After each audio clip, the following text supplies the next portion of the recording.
These massive gates were built after Hurricane Katrina to hold back rising waters. And right over here, inside this gauge, are USGS sensors that deliver crucial information to help authorities protect the city of New Orleans, right over my shoulder.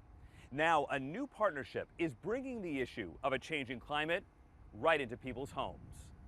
This is super cool. I'm loving it. Yurgis Morena Bordema and his son Mateo are looking at the future foretold. Hey, we're in South Park. Through virtual reality, they see parts of their own Seattle neighborhood underwater. Well, look, the entire place is flooded. Pretty much. Wow. Some of it by the time Mateo hits middle age. By 2040, wow. That's less than 20 years from now. Wow, that looks so realistic. The family is one of the first to experience a new program between the Seattle Public Library and researchers at the universities of Washington and Minnesota.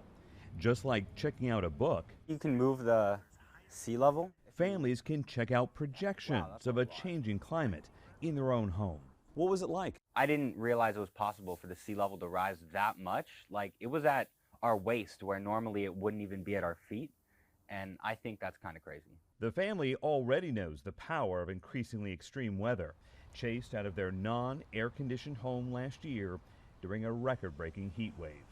Climate refugees in their own city, as Seattle and the rest of Washington state sees a trend of progressively higher than average temperatures the past 3 decades.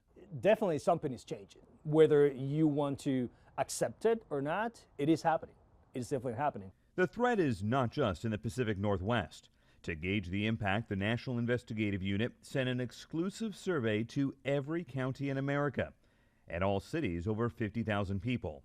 Of those governments that responded, 60% said they plan to take steps in the future to address the changing climate.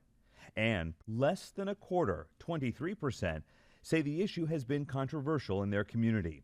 But of those 23%, some said their taxpayers thought climate initiatives were unnecessary, the issue exaggerated and irrelevant, even telling us their own residents are in denial. As a library, we're dedicated to serve the public.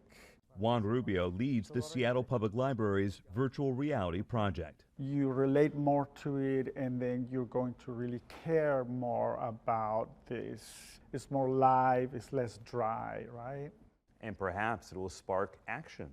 Exactly. In California, Santa Cruz Public Libraries teamed up with the city to design their own virtual reality experience of rising sea levels in that area. Yale University in Connecticut started a VR climate change hackathon. It's on hold for the pandemic, but hopes to reconvene this fall. And at Penn State, researchers worked with the Menominee Indian tribe of Wisconsin to create a VR experience predicting climate change's impact on our forests. The water's now up to my chest. Yep. Heidi Roop led us into the climate simulation. I'm feeling what the changing climate is going to be like. Yeah, so then She's one of the researchers who developed Seattle's VR experience. we know we're already living the negative consequences of a warmer world. But how bad it gets and what future we have to live in, that is up to us. We talk about the future, but do we act in service of the future? And this is one of the big challenges with climate change. Guess what? We're underwater. That future is now for Mateo and his father, About waist deep. who have already seen searing heat and now simulated rising waters threaten their community. You're experiencing something that touches you. I think you're more willing to do something about it.